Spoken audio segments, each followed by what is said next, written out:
Say hello to my cute model. There she is saying hi to you back. And today she let me record her brow lamination service. I always want to start off with a clean canvas, so washing them is essential. You want to be super gentle with the brush when you're doing this process, and then we wipe them off with some water. And of course, dry them because we want dry brows. You have to keep these brows dry for 24 hours after the service. I start with a gentle lotion that opens the hair cuticle so that we can manipulate them in the way that we want, and this is going to help give them the shape.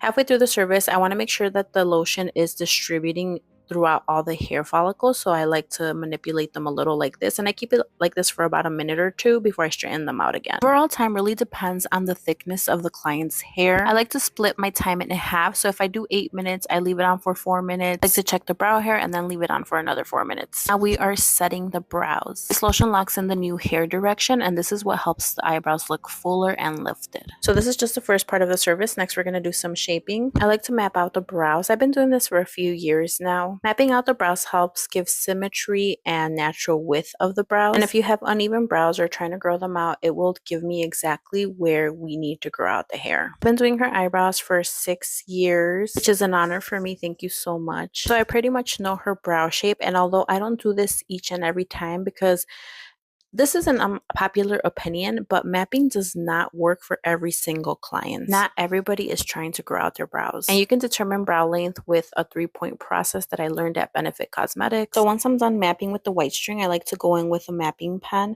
and just connect all the points together, determine what it is exactly that I'm going to be waxing. Once I'm done with that, I like to go in with a micro swab and clean up the lines a little bit so that they can be sharper and just determine that exact brow shape. And we did the same with the other side. I just noticed that we've been talking our whole appointment, which is how many of my appointments go. Now, if you want a silent appointment, go ahead and say that.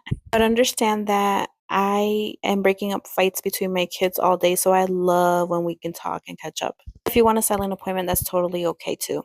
Also, I'm sure your esthetician will appreciate this, but whenever you're getting your eyebrows waxed, please do not make any sudden hand movements, because I've had this happen a couple of times where the client just makes sudden hand movements if they're talking or they just have to itch their face, and all of a sudden I get wax all over a part of the brow that was not supposed to have wax. End of the wax, I like to apply a brow tox, and this is just a deep conditioner that makes the hair appear thicker. And of course, I like to use my brow palette. This is going to help sharpen those brows up and dress them up a little bit to get them presentable for the clients. I never really fill in the brows just because I want you to see your brows in their natural shape. Don't forget to keep your brows dry from steam or water for 24 hours and nourish them daily.